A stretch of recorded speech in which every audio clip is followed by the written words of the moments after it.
you ready, kids? Aye, aye, Captain! I can't hear you. Oh! Ready?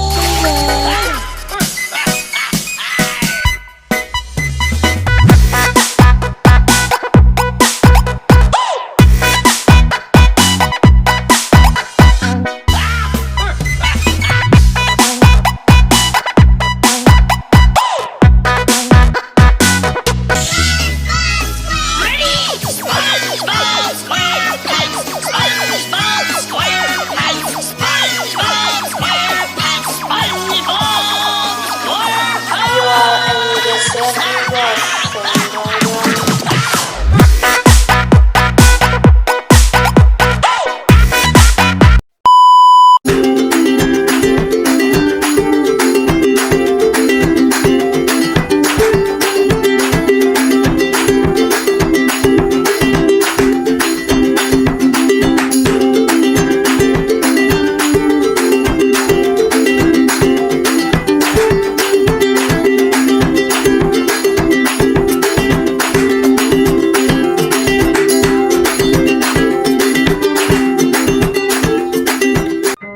Di dalamnya berisi tentang penjelasan dan pengertian siklus hidrologi itu apa, kemudian komponen-komponen dari siklus hidrologi, kemudian macam-macam siklus hidrologi, identifikasi aktivitas manusia dan perubahan siklus hidrologi.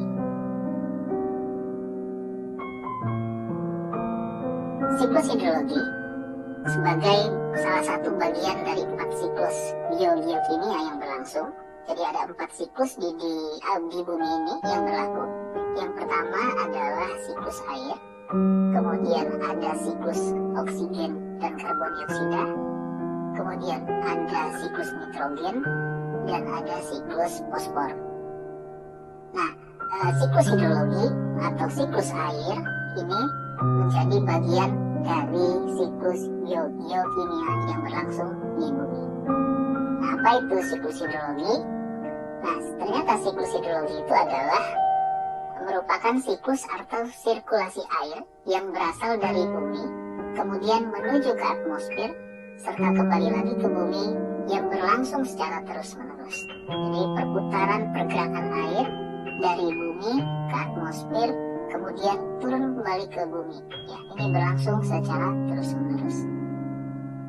Nah, karena bentuknya memutar dan berlangsung secara terus-menerus, inilah yang menyebabkan mengapa air tidak akan habis di permukaan bumi, karena siklusnya berlangsung secara terus-menerus. Nah, tahapan kejadiannya siklus hidrologi itu seperti apa? Jadi pada suatu saat karena adanya pemanasan oleh sinar matahari, maka air yang ada di laut itu akan menguap ya melalui proses yang namanya evaporasi. Nah, apa itu evaporasi? Evaporasi itu adalah peristiwa berubahnya air yang ada di permukaan bumi menjadi uap air dan naik ke lapisan atmosfer. Nah, evaporasi ini terjadi karena temperatur yang cukup tinggi sehingga molekul air yang ada di permukaan bumi memperoleh energi yang cukup untuk memisahkan diri dari air yang ada di permukaan. Jadi karena pemanasan yang berlangsung terus-menerus, maka si molekul airnya melepaskan dari airnya, ya, dari zat cairnya tersebut. Nah, kemudian penguapan juga terjadi pada yang namanya tumbuhan atau jasad hidup ya. Ini nanti ada penguapan dari jasad hidup tumbuhan yang kita kenal sebagai transpirasi. Jadi pengertiannya transpirasi itu adalah penguapan ya, tapi penguapannya ini terjadi dari jaringan hidup ya, berupa tanaman yang terletak di atas tanah. Nah, proses transpirasi ini terjadi akibat penguapan air tanah yang diserap akar tumbuhan, kemudian dialirkan melalui batang hingga sampai ke permukaan daun, lalu menguap ke atmosfer. Nah, faktor yang mempengaruhi transpirasi itu adalah, yang utama itu adalah suhu, kemudian pergerakan angin, kelembapan udara, kemudian kelembapan tanah, dan jenis tanaman.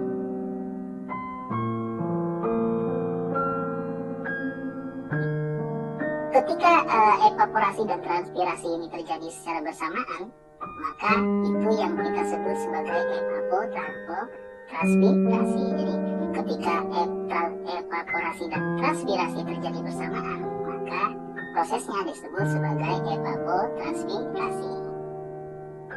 Ya, faktor yang mempengaruhi tentu saja meningkatnya suhu akibat radiasi matahari dan pergerakan angin serta kelembapan. Nah, ini yang menyebabkan terjadinya evapotranspirasi. Nah, selain evapotranspirasi, juga terjadi penguapan pada gunung, ya, di atas gunung es itu, yang namanya sublimasi. Kita kenal sebagai sublimasi. Apa itu sublimasi?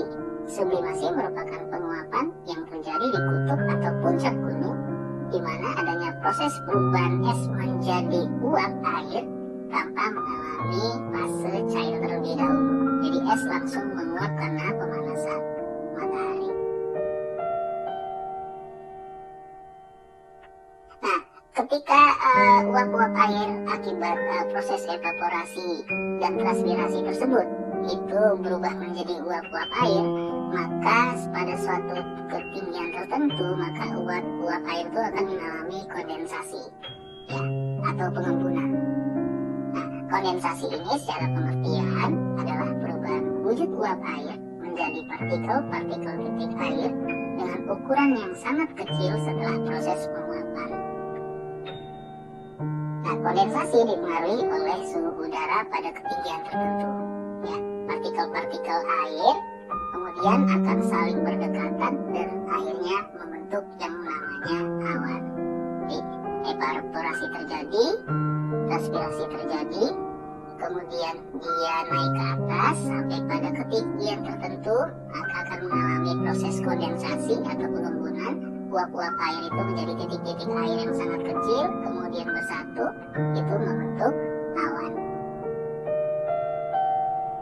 Nah, selanjutnya karena ada angin, maka awan-awan tersebut akan bergerak menuju daratan karena ada angin dan perbedaan tekanannya, perbedaan tekanan.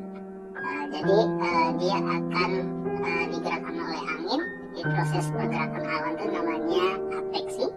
Kemudian pada suatu saat ketika awan-awan itu sudah berkumpul dan mencapai titik jenuhnya, maka akan terjadilah yang namanya presipitasi.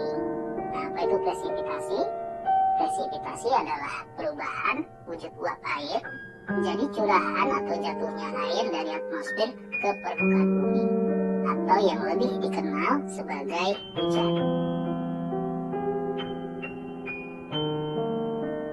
Nah, ketika presipitasi terjadi di daratan, maka awan akan menghasil curahan berupa air, yaitu hujan.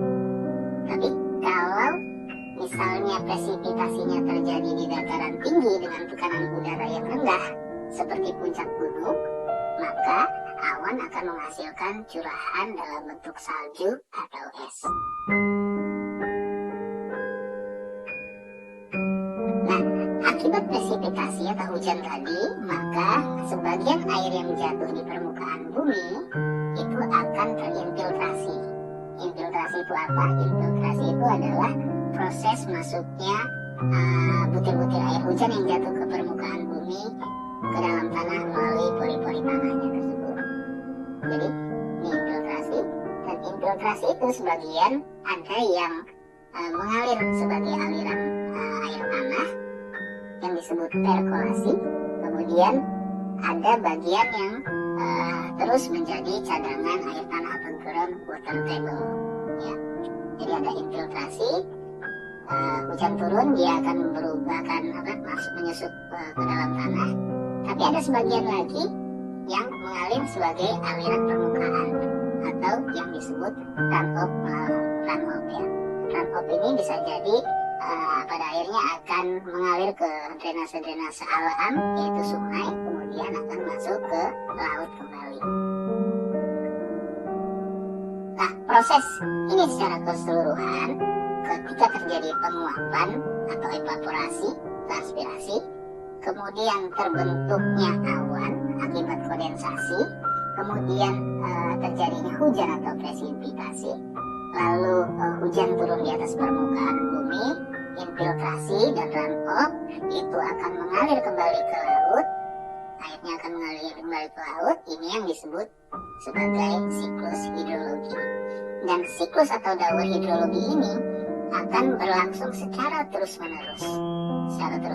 Ini yang mengakibatkan air di permukaan bumi ini tidak akan pernah berkurang.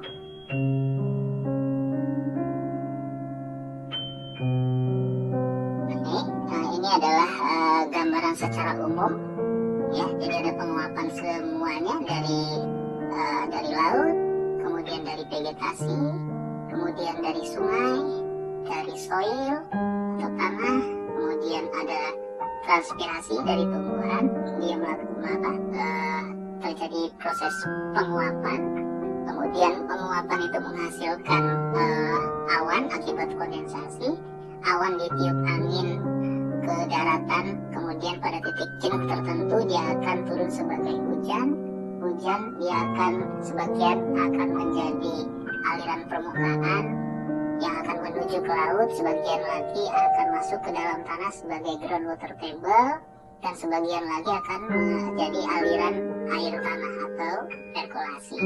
Nah, semuanya akan kembali ke tanah seperti ini. Nah, kemudian kita akan melihat jenis-jenis siklus hidrologi. Siklus hidrologi secara umum dibagi menjadi 3, yaitu siklus hidrologi pendek. Ini biasanya disebut siklus hidrologi wilayah lautan, karena dia terjadinya hanya di wilayah lautan.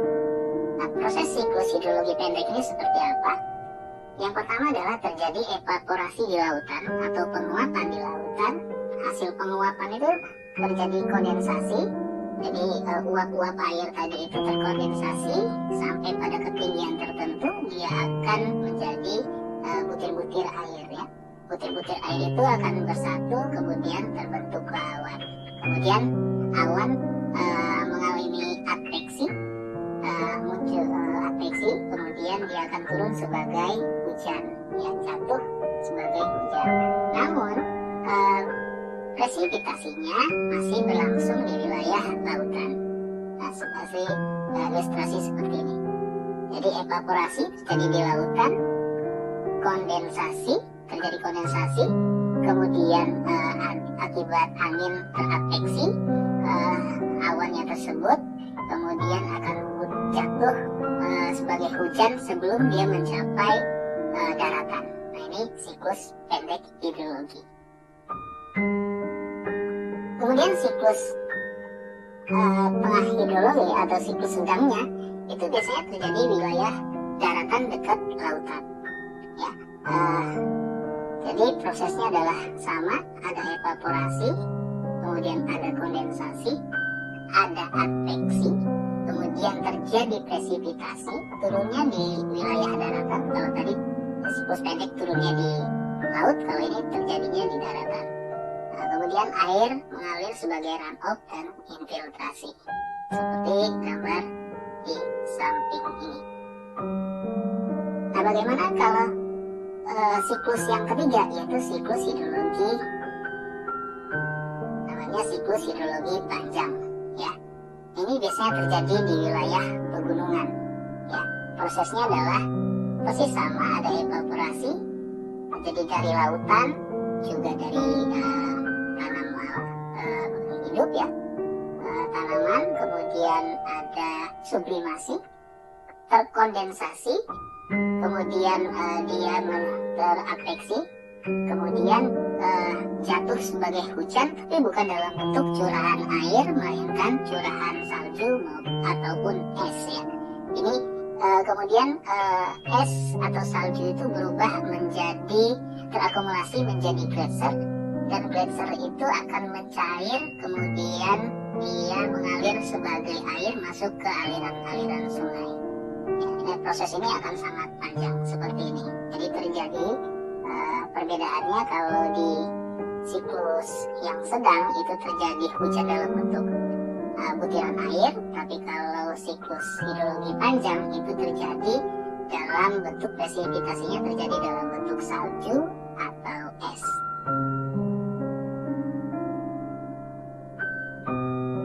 Nah, kemudian kita akan melihat aktivitas apa saja yang dapat mengganggu siklus hidrologi. Yang pertama adalah penebangan hutan.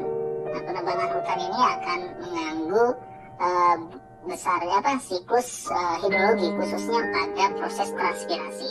Kita ingat bahwa transpirasi tadi adalah proses penguapan yang terjadi akibat penguapan yang terjadi di dalam biomasa yang hidup, ya, seperti tanaman tadi. Nah, jadi karena sudah banyak yang pohon yang ditebang, maka akan mengganggu proses transpirasi. Kemudian yang lain adalah yang mengganggu adalah kebakaran. Ini hampir sama. Jadi kebakaran hutan juga akan mengganggu proses transpirasi yang terjadi di dalam siklus hidrologi. Kemudian yang lain adalah siklus hidrologi juga ini terganggu akibat adanya proses pembangunan. Jadi perubahan tutupan lahan itu akibat pembangunan ini juga akan sedikit banyak akan mengganggu proses siklus hidrologi. Ya, walaupun pembangunan itu berdampak positif buat kita, namun setidaknya pembangunan harus memperhatikan atau berwawasan lingkungan. Yang lain adalah proses pencemaran udara. Nah, industrialisasi ini mengakibatkan juga terganggunya namanya siklus hidrologi. Ya, siklus hidrologi. Jadi pencemaran udara ini menyebabkan pemanasan global sehingga proses penguapan itu sering lebih banyak terjadi. Akibatnya banyak turun hujan.